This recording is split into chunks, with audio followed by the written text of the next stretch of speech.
बिस्मिल्लाहिर्रहमानिर्रहीम। Dear students, अस्सलाम वालेकुम। Second year physics. आज जो हम लेक्चर यहाँ पे पढ़ने जा रहे हैं, capacitance of parallel plate capacitor. Very very important topic of this chapter, और ये कई दफा आ चुका है लॉन्ग क्वेश्चन के तौर पे एग्जाम में। ठीक है, क्या नाम है? कैपेसिटेंस। भैया आप सोच रहे होंगे ये तो हम पढ़ चुके हैं कैपेसिटेंस, तो यस, वही डेफिनेशन आपको पहले लिखनी है, फार्मूला भी वही लिखना है जो आप लास्ट लेक्चर में पढ़ चुके हैं। लेकिन यहां पे उसने कहा हुआ है कि कैपेसिटेंस सिर्फ कौन से कैपेसिटर के लिए, जिसमें पैरेलल प्लेट्स हों। कल आपको बताया था या लास्ट लेक्चर में आपको बताया था कि भाई पैरेलल जो शेप है वो डिफरेंट हो सकती है, ज्योमेट्री डिफरेंट हो सकती है, हर ज्योमेट्री के लिए कैपेसिटेंस डिफरेंट होगी। तो आज हम देख रहे हैं कि अगर ज्योमेट्री को फिक्स कर दिया जाए, शेप को फिक्स कर दिया जाए, कौन सी वाली? Parallel plate capacitor. तो फिर कैपेसिटेंस क्या निकलेगी, आइए देखते हैं। इस टॉपिक का स्टार्ट जो है आपने कहां से लेना है? कैपेसिटेंस की डेफिनेशन से। सबसे पहले आप हेडिंग देंगे कैपेसिटेंस ऑफ कैपेसिटर। वो मैं कल आपको बता चुका हूं। क्या डेफिनेशन थी? कि द कैपेसिटी या capability of capacitor to store electric charge is called capacitance. दो डेफिनेशन बताई थी, एक मैंने इस कैपेसिटेंस के वर्ड से बताई थी और एक मैंने डेफिनेशन आपको बताई थी फार्मूले की मदद से। तो पहले आपने डेफिनेशन लिख लेनी है, जो भी आप लिखना चाहें उन दो डेफिनेशन में से। लिखने के बाद अब आप जाएंगे फार्मूले की तरफ, यानी दूसरी हेडिंग। ये ऑलरेडी मैं आपको बता चुका हूं, मैं दोबारा नहीं लिख रहा, आपने लिख लेना है। उसके बाद जो अगली हेडिंग होगी फार्मूला। ये फार्मूला किसका? पैरेलल प्लेट के लिए, जो अभी हम डिराइव करेंगे। तो वो फार्मूला है, दो फार्मूले लिख रहा हूं वैक्यूम के लिए, कि अगर प्लेटों के दरमियान फ्री स्पेस हो, कोई मीडियम मौजूद ना हो, तो फिर C बराबर है A epsilon not over D। इसमें A एरिया है प्लेट का और D दो प्लेटों के दरमियान सेपरेशन है। एप्सिलॉन नॉट मैं आपको पहले बता चुका हूं, यह है परमिटिविटी ऑफ फ्री स्पेस। और दूसरा फार्मूला जो है वो मीडियम के लिए है, C मीडियम, और ये होगा A epsilon not epsilon R बटे D।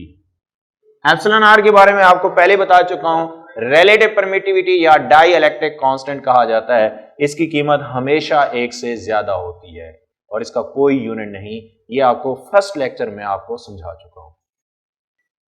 अब डेरिवेशन की तरफ जाएंगे। जो अगली हेडिंग होगी आपकी, एक्सप्लेनेशन कहें या डेरिवेशन कहें, वो आपकी मर्जी है। हाँ जी, मैं एक्सप्लेन करने लगा हूं। अब क्योंकि यहां पे मैं सिर्फ वो कैलकुलेशन करके दिखाऊंगा, बाकी चीजें वैसे मैंने बोल देनी होती हैं, बतानी होती हैं। लेकिन इसका ये मतलब नहीं कि जब आप टेस्ट लिखें तो आप भी सिर्फ कैलकुलेशन लिखें, क्योंकि बोर्ड पे सिर्फ कैलकुलेशन लिखी होती है। तो पूरा टॉपिक तो हम नहीं लिख सकते, चीजें आपको बता दी जाती हैं। तो वो एक्सप्लेनेशन, वो थ्योरी जरूर लिखा करें। आप नहीं लिखेंगे तो आपके नंबर कट जाएंगे। तो इसीलिए एक्सप्लेनेशन, जो बातें मैं बता रहा हूं उसको समझिए और उनको लिखे भी। Let us consider a parallel plate capacitor. चले बना लेते हैं। ये देखिए,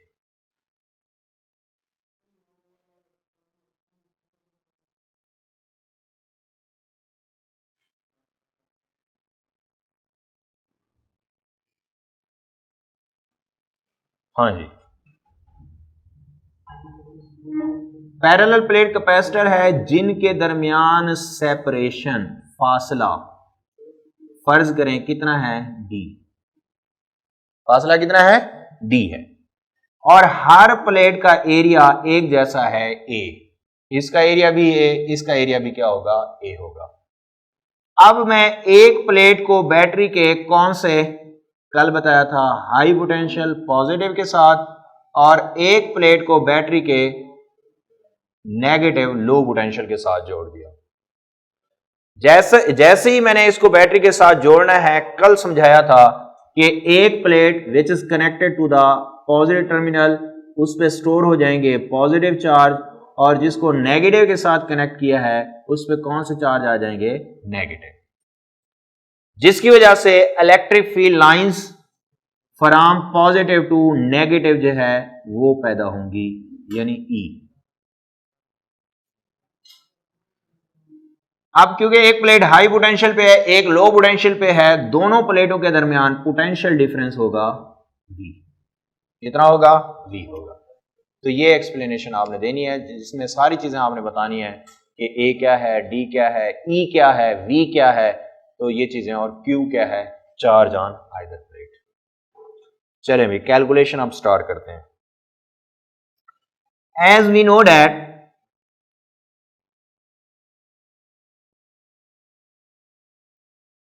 कि जो कैपेसिटेंस है, जनरल फार्मूला C वो आया था Q बटे V। जनरल फार्मूला यानी हर शेप के लिए यही फार्मूला है, C बराबर है Q बटे V। अब क्योंकि हम पहले फ्री स्पेस ले रहे हैं, यहां पे आप वैक्यूम लिख लें, ठीक है। कैलकुलेशन हम पहले करने जा रहे हैं फ्री स्पेस के लिए, इसको आप नाम दे दें इक्वेशन A।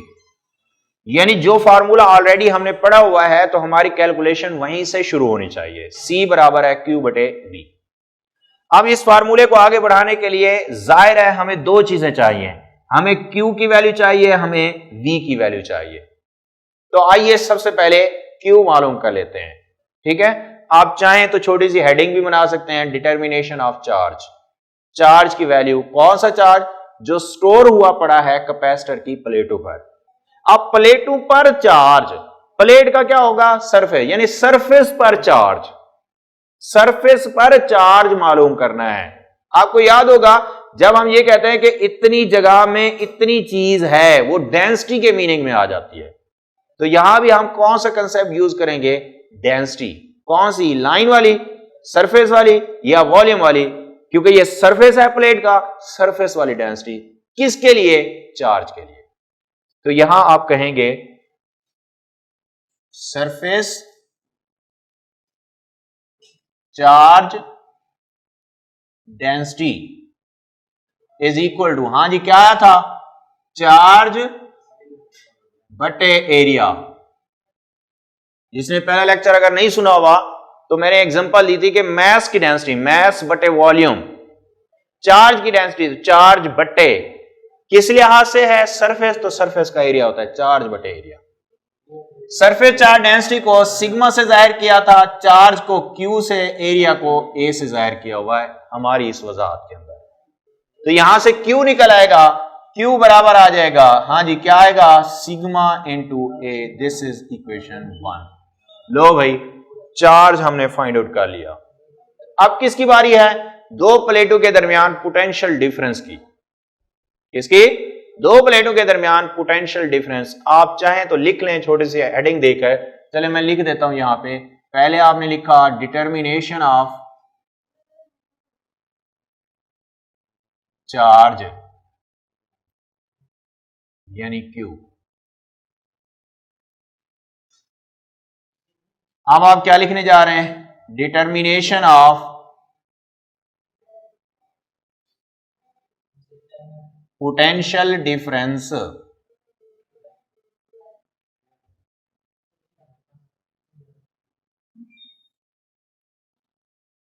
यानी V। हां जी, पोटेंशियल डिफरेंस मालूम करना है। कौन सा पोटेंशियल डिफरेंस? जो दो प्लेटों के दरमियान है। एक प्लेट हाई पोटेंशियल, एक लो पोटेंशियल पे होने की वजह से जो पोटेंशियल डिफरेंस पैदा हो रहा है वो मालूम करना है। अब देखिए कैसे मालूम करें पोटेंशियल डिफरेंस। जैसे ही पोटेंशियल डिफरेंस आया तो क्या पैदा होगी? Electric field lines. तो इसका मतलब यहां रिलेशन अप्लाई करना है पोटेंशियल और इलेक्ट्रिक फील्ड के दरमियान वाला, और वो आपने पढ़ा था electric field as potential gradient. आप बेशक यहां पे लिखेंगे as we know that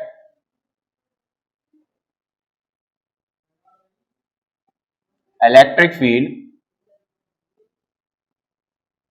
as potential gradient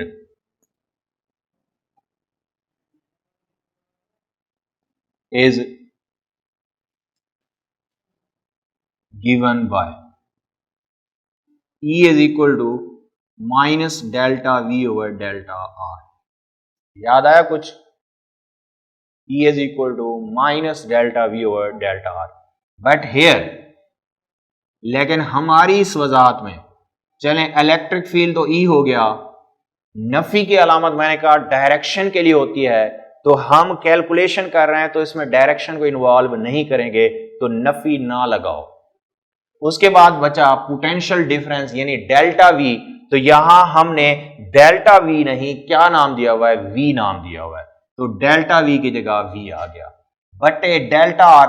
delta R separation है दो प्लेटों के दरमियान, तो यहां हमने दो प्लेटों के दरमियान सेपरेशन को डेल्टा आर से नहीं किससे जाहिर किया हुआ है, डी से, तो यह आ जाएगा बटे डी। समझ आई बात? E बराबर है V ओवर डी। नफी क्यों खत्म किया? क्योंकि वो डायरेक्शन के लिए, हम मैग्नीट्यूड की बात कर रहे हैं तो नफी ना लगाओ। डेल्टा V की जगह V आ गया, डेल्टा R की जगह D आ गया। तो यहां से हम निकाल लेंगे क्या, V बराबर है ED। V बराबर है ED, D को E से ज़र्ब ED आ जाएगा। E की जगह मजीद E की जगह लिखने लगा हूं सिग्मा और एप्सिलॉन नॉट डी। ये कहां से आ गया भाई? E की जगह सिग्मा और एप्सिलॉन नॉट कहां से आ गया? चलें बताता हूं। आपने गाज़ लॉ की एप्लीकेशन पढ़ी, तीसरी एप्लीकेशन जरा याद करें।